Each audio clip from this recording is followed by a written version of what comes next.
What's up, everybody? It's your boy Jacob, also known as PickManagement, back for another episode of the NBA Betting Insiders, and we have a special guest here. This is Joe at LiveJoeBets, also known as Jor on Twitter, winner of the Shoot Your Shot episode on Driving the Line, a top-notch, up-and-coming handicapper, has a whole bunch of his own stuff going on, so you know I could not miss having him on this show. Joe, how are you, buddy? Welcome to NBA Betting Insiders. Hey, I'm doing good, man. I appreciate it. It means a lot to kind of get a little bit more recognition after the show. It's been great. And I'm excited to, give some plays and hopefully help people win some money today.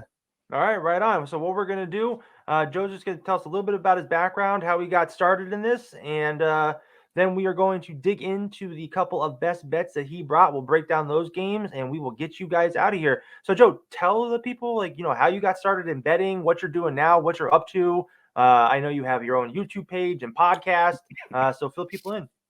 Yeah, so, man, I tell you what, I guess it goes all the way back to, what is this, like 24 years ago. I was 10 years old or so, and, my grandpa was a bookie back in the day and the paper slips, and I remember just circling some money lines in the NFL. I learned how to hedge back in those days, and, fast forward to, about 3 years ago, I guess, I had a buddy that was in a picks type deal, and he was offered like a VIP type position as being like a handicapper of sorts. And I found out you could get paid to do that. And that was a whole thing. And I've just always been doing it on my own, and I didn't realize it. And I started my own, Twitter account, at LiveJoeBets, like you mentioned. And, just started giving some plays. I've always specialized in builder type plays, safe 2-3 leg plus 100 to 110, 150, something like that. Although, I mean, just 2 days ago I had a plus 1,500 triple double. Damn, all right. I had a couple plus 1,000 parlays in one night, which is unlike me. I joked, I'm like, well, I'm gonna just start doing this now. But fast forward 3 years, I've got 21,000 followers on Twitter. I do this full time. I work from home, thankfully, with the two boys. Almost 4-year-old, a 4-month-old is sleeping, 4-year-old's banging on the wall in there. And, I'm a dad during the day, really 8 to 4. And then I kind of turn it on from, 5 to 7 to get those plays out. And, And lastly, I've got my own show, Lunchtime in the Lab, just really to kind of the thing we're doing here at about this time. I'll probably be going live here in a bit to do that. But, similar thing, daily 3 picks, depending on what's going on. It's funny, before we started here, Joe and I were talking, and I took a look at his YouTube page. Except for the names, we're basically identical on subs and views. So it's pretty funny, but great work on the Twitter page. You're killing it there. I wish I had 20,000 followers. I'm dying for that. So, that's why I have you here, so I can hopefully steal some of those away from you. But, but you know what? We are here because you have those followers, because you are such a good bettor. And, this is the NBA Betting Insider, so we have a couple of best bets from Joe. We're going to dig into those games a little bit, and we'll get you guys out of here. So, Joe, what are you on tonight for your first play for the listeners? First play coming from the Magic. I like Banchero's assists over 5.5. Do you want me to run? Go ahead. Yeah. Let's dig into it. Yeah. Okay. Why? Cool. Why? Let's do it. Well, let me just say that, I mean, he's been a wagon, and sometimes you have to ride those wagons till the wheels fall off. He's over this in 9 straight games, home and away, doesn't matter. 9 straight games he's gone over, but I will say he does not fly over. This isn't the type that's getting a double-double or anything like that. He's at 6 or 7 in all 9 of those, so it might be a sweat, but it feels good. He's been doing a good job of running the offense. And the Bulls do allow the 6th most assists to small forwards in the league. And actually in the last 7, still consistent, the 8th most. So it's not like they had 1 or 2 or a week of really bad games. Pretty consistent across the board there. And we do have a pretty close spread here. The Bulls, gave up, let the T-Wolves come back the other day down 22 at halftime. And I'll never forget it because I lost the bet over that going to overtime. And then, they really struggled last game. They were losing almost the entire game and came back and win. So I expect it to be a close one. And, with him to get plenty of minutes and not worry about any sort of blowout with that one.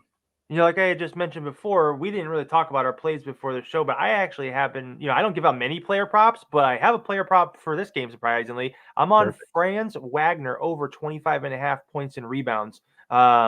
what you were just saying about Banchero and the Magic. I've played Banchero a bunch in his player props this year, probably more player props on him than I've ever put on a player before, especially in his first year. And he's really been doing a great job in Orlando. And I think the Bulls are just trash. I get that Orlando's not top notch, and Chicago has won 3 out of the last 4, and they have been playing a little bit better, but they played Memphis, Toronto, Charlotte, Sacramento. Not really offensive juggernauts.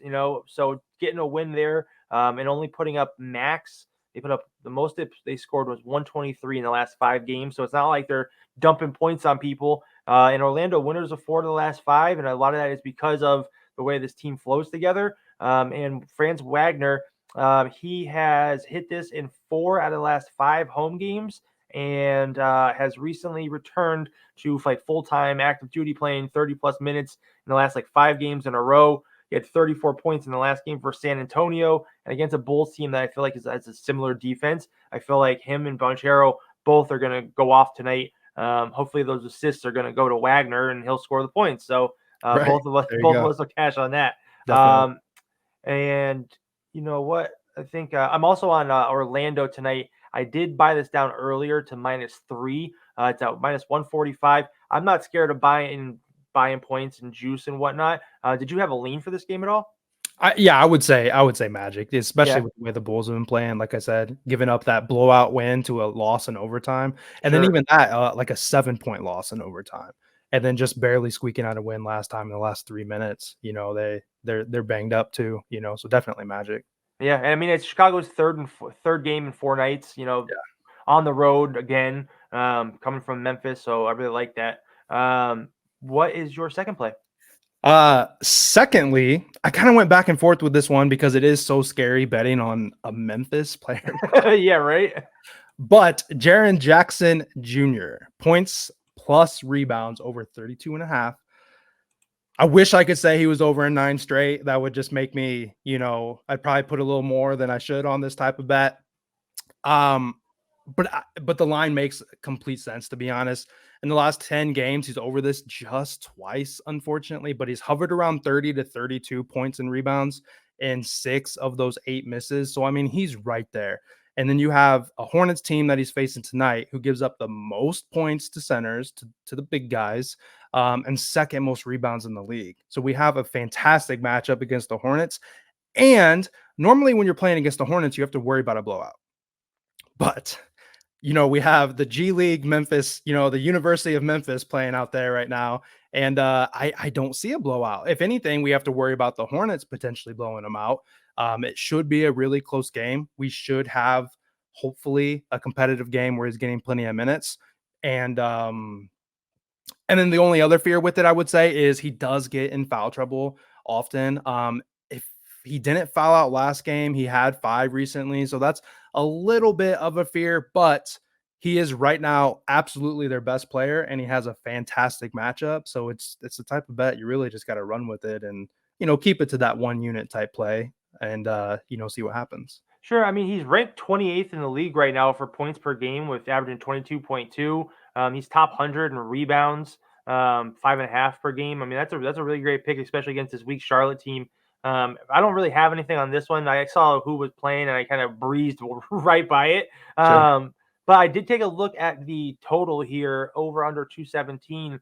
I don't feel like these teams play defense, and I feel like that's a low number here. And I feel like the books are just baiting you to take it. But I think I might have to take it. So I'll give a pick on this game too. I'm going to take the over 217. I get these teams aren't really good either way, but they are still pros. And sometimes teams that aren't playing well will get into like just a shootout the whole time, just run the whole game. Right. So that's my only lean here. But you said you only had you brought 2 player props for us, and you gave them. So do you want to let the people know where they can find you and your podcasts, and leave anyone with some parting words?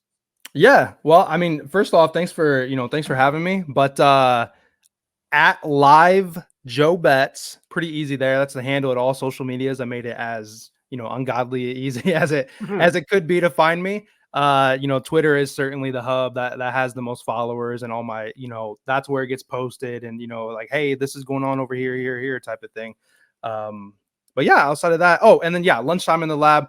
it's something I did, 2 years ago when I was in between jobs. I did it over the summer. I actually wasn't, paid to be a baseball, handicapper at that time.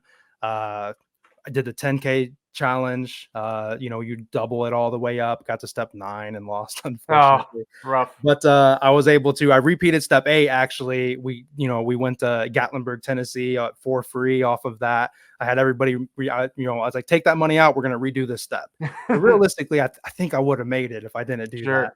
But anyway, fast forward to today. Back home with the kids and doing my thing, and just started. It was started out as a podcast, and I was like, well, I'm gonna start doing video where I just go live on YouTube, and then people can interact. And that's certainly become now the favorite part, is just going live and getting on there, dropping 3 plays and doing some interaction, and getting a couple sweeps, a couple reverse sweeps, unfortunately, with the NBA, the way it is. And just overall, just trying to have fun with it. If you're not having fun gambling, you're doing something wrong, or you're betting too much money, or whatever, and not being disciplined with those units, which is obviously the most important thing, so just trying to have fun and teach people to win, which, makes it a little more fun for them as well, For sure. And you will also be able to find Joe on the next episode of Shoot Your Shot as he defends his title against another round of up-and-coming bettors. But that'll do it for us. I'm Jacob at PickManagement. This is Joe at LiveJoeBets. This has been the NBA Betting Insiders. We will see you later. It's simple mathematics. Check it out.